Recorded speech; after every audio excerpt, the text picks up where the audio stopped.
Hi, this is a video on quick introduction to factorials. So a factorial notation is going to be like this. When you have a number with an exclamation mark next to it, you pronounce it as n factorial, and that number must be a natural number. So what it is, it means that you take, when it says n factorial, you're going to multiply all the numbers from 1 to that number together. So here's some examples. 1 factorial is 1, 2 factorial is 1 times 2 is 2. You can see for yourself what it is. This is a pretty fast growing expression, and as you continue multiplying by next number and next number, it keeps getting larger and larger very, very fast. One thing that you need to know is 0 factorial is 1. So what we're going to do now is we're going to take a look at a few simple examples. So we're going to start with this, 3 factorial minus 0 factorial. So what is that? You're going to calculate each one individually.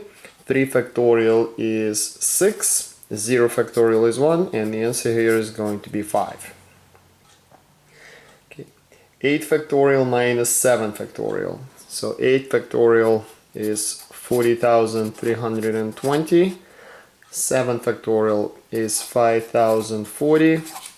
We grab our calculators and do that. So 40,320 minus 5,040 is going to be 35,000.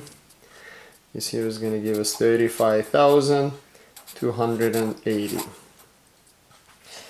When you have an expression like this, 7 minus 4 factorial, please be careful. There is no such thing as some kind of a distributive property. What you do is you actually need to do expression in parentheses first, which is going to be 3. And then you get 3 factorial, and 3 factorial is 6. Evaluate 5 factorial times 3 factorial. That means you're going to calculate 5 factorial. 5 factorial is 120. 3 factorial is 6. And you multiply 5 factorial by 6 factorial, it's 120 times 6, that's going to give us 720. Okay. 8 factorial divided by 6 factorial. So the idea of problems like this is not to actually compute what 8 factorial is and what 6 factorial is.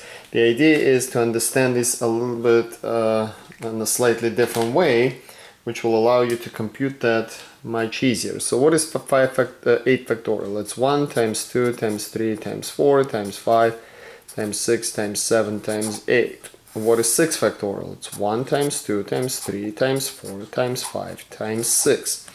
What can you see now? You see that all the numbers from 1 through 6 are going to cancel? And all you have is 7 times 8 in the numerator? 7 times 8 is 56. The answer is 56. You actually don't even need to write these out. You can see that 6 factorial will take care of all the numbers from 1 through 6, and you just have to worry about 7 and 8 in the numerator. So what about example 6? So you have 15 factorial divided by 11 factorial. That's going to be the product of 1 times 2 times 3 times, we're going to go all the way to 11, and then 12 and 13 and 14 and 15. The denominator here is going to be 1 times 2 times 3 times ... times 11. So all the numbers from 1 through 11 are going to cancel each other. And all you're going to have left now in the numerator is 12 times 13 times 14 times 15. And you just multiply those numbers.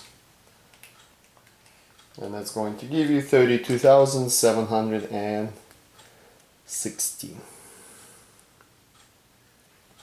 Right, let me double check. 32,760.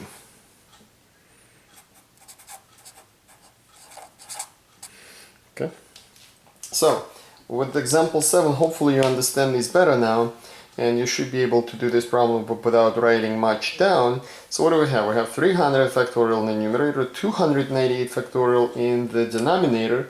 So all the numbers from 1 through 298 on the bottom and on top will cancel. What else are you going to have on top? It's going to be 299 and 300. So we'll multiply those two numbers, and that's going to give us our answer. So 299 times 300 is going to give us 89,000 700. Okay. Alright, moving on. So a few more problems where you can practice this. So you got 8 factorial times 3 factorial over 5 factorial. So what do we have? We have 1, 2, 3, all the way 5, and then 6 and 7 and 8 times 1 times 2 times 3 all over 1 times 2 times 3 times 4 times 5. So all the numbers from 1 through 5 are going to cancel. Right, this all cancels, and you just have to multiply what's left. So 6 times 7 times 8 times 1 times 2 times 3. 6 times 7 times 8 times 1 times 2 times 3 gives you 2016.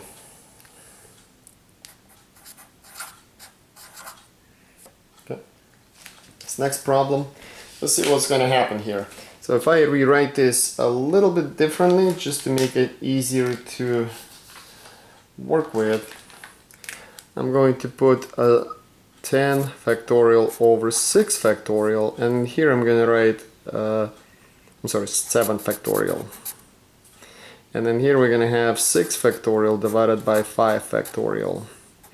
So what do we have? The first part here is going to leave us with 8, 9, 10, right? Because everything from 1 through 7 is going to cancel. So 8 times 9 times 10. And then 6 factorial divided by 5 factorial will simply leave you with 6, because everything from 1 through 5 is going to cancel here and here, and just leaves you with 6. And you multiply those numbers, and you will get the answer, which is going to be 4,320. Okay. And our last problem here, we got 18 factorial times 6 factorial all over 4 factorial times 17 factorial. Again, what I would like to do is I'm going to rewrite them so they are going to kind of line up, so I can put a number that actually goes into the other number underneath that. So 18 factorial divided by 17 factorial, I think you know by now it's going to leave you with just 18, because all the numbers from 1 through 17 are going to cancel. For this fraction here, we go all the way to 4, and then it's going to leave you with 5 and 6. And that's all you need to multiply now. So 18 times 5 times 6, that's going to give you 540, and we are done. I hope this helps.